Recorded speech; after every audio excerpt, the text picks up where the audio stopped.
সবাইকে আসসালামু আলাইকুম। কী অবস্থা সবার? আশা করি সকলে অনেক অনেক বেশি ভালো আছেন। আমার যেটা হয় নর্মালি অফিস করতে করতে ভুলেই যাই যে আমি স্টুডেন্ট। ক্লাসের একটা বিশাল প্রেশার থাকে অ্যান্ড ল ক্লাসের জন্য প্রিপারেশন নিচ্ছিলাম, ছোটাছুটি করতেছি বিকজ সময় শর্ট, তাড়াতাড়ি যেতে হবে। তো শিটগুলো খুঁজে পাচ্ছিলাম না, ফাইনালি খুঁজে পাইলাম। তারপর আমরা এগুলো ব্যাগে ঢুকে নেই।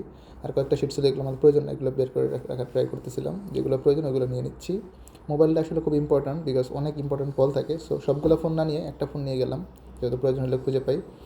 ভাবছিলাম যে আইডি কার্ডটা খুঁজে পাচ্ছি না, মাথা ঠান্ডা করি, পানি খেয়ে, তাইলে হয়তো খুঁজে পাবো। অ্যান্ড আমার বাইরে গেলে প্রচুর পিপাসা লাগে, সো একটু পানি খেয়ে নিচ্ছি, যার পরে যেন আমার পানি পেতে প্রবলেম না হয়। আইডি কার্ডটা ফাইনালি খুঁজে পাইছি, তো এটা পরে ফেললাম গলায় বিকজ আইডি কার্ড ছাড়া আসলে ঢুকতে দিবে না প্রাইভেট ইউনিভার্সিটি। তো so no ID card no entry. Private public বিষয় না, সব জায়গায় আইডি কার্ডটা নিয়ে যাওয়া উচিত। ফাইনালি সব কিছু গুছাইলাম, ল্যাপটপটা অফ করে দিলাম। পাশের রুমে একটা ভাই আসছিল পাসপোর্ট নিতে, ওনাকে বললাম যেন পাসপোর্ট খুঁজে দেওয়া হয়। অ্যান্ড সবাইকে ইনস্ট্রাকশন দিয়ে যাচ্ছিলাম কে কার কী কাজ বাকি আছে এগুলো করে ফেলবে, কোনো কাজ যেন পেন্ডিং না থাকে। জাহিদুল ভাই ছিল পাসপোর্ট নিতে, ওর পাসপোর্ট খুঁজে দিচ্ছি, 5 মাস ধরে ফাঁদা রেখে গেছে। তো বললাম ভাই কী অবস্থা এতদিন কেন? ভাই আপনার কাছে রাখলে ব্যাংকের মতো। আমি বললাম ব্যাংকের মতো ঠিক আছে, বাট হারিয়ে গেলে তো ভাই আলটিমেটলি আমি একটা কোড খাবো।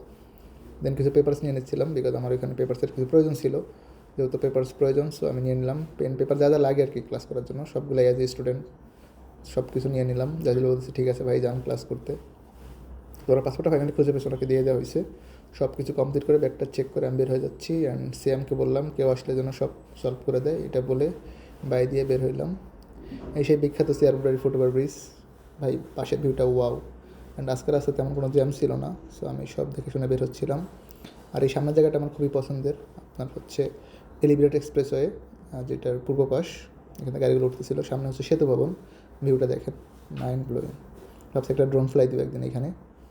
মামাকে খুঁজে পেলাম, রিক্সা ভাড়া একটু বেশি ছিল, বাট নিয়ে নিলাম, দুঃখের সহিত কিছু করার নাই।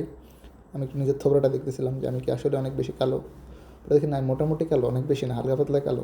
হ্যাঁ, মামাকে বললাম মামা লেখাপড়া করে যে গাড়ি ঘোড়ায় চলে যায়, বলে হ্যাঁ। আমি বললাম গাড়ি ঘোড়াতে চলতে পারলাম না, রিক্সা একটু চড়ি।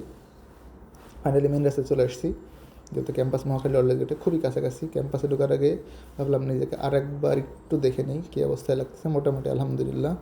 Finally in front of my campus ঢুকে যাবো। আমার বাইরে থেকে ফ্রেন্ড আড্ডা দিচ্ছে, একটু জয়েন করলাম আমাদের সাথে, চা কফি খাইলাম বিকজ নাহলে ভাববে যে ভাব নিচ্ছে ভাই।